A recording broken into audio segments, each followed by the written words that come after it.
Assalamualaikum warahmatullahi wabarakatuh. Waalaikumsalam warahmatullahi wabarakatuh.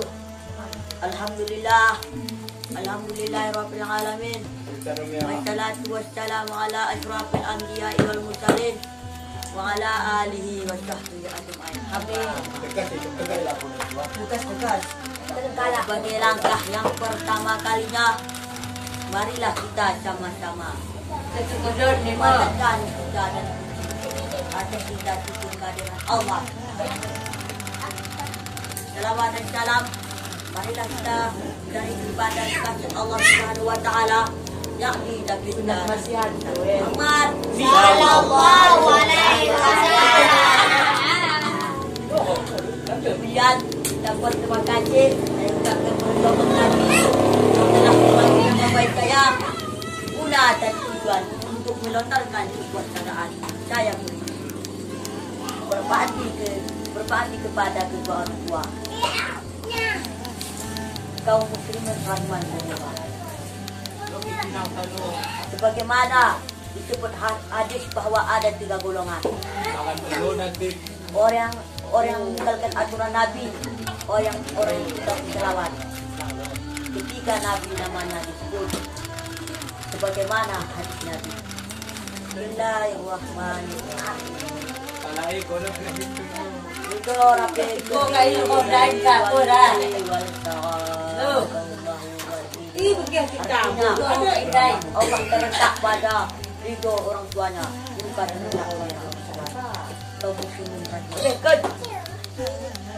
dan jangan kamu berbuat durhaka maupun menyakiti kedua orang tuamu, karena ibumu mengandungmu dengan susah payah.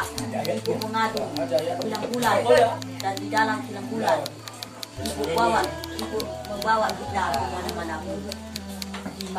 Dia bawa ke pasar, ibu bawa.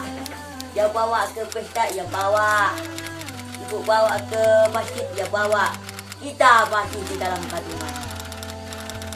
Selalu ibu membawa kita, begitu besarnya kasih sayang. Ibu sudah mengandung ibarat di dalam 9 bulan dan di dalam 9 bulan.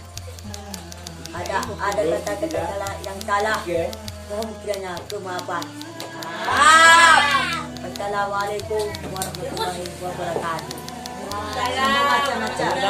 Tepuk tangan.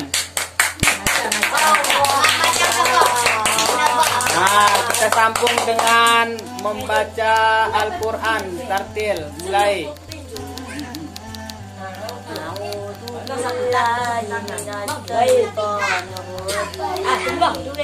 Jangan ribut.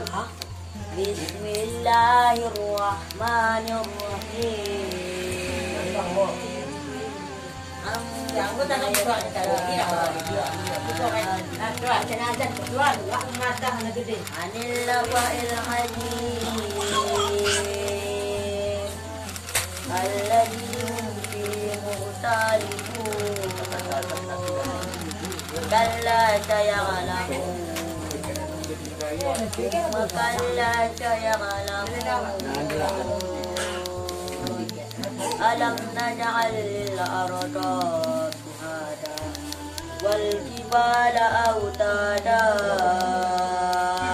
wa khalaqnakum azwaja wa ja'alna nawmakum subata.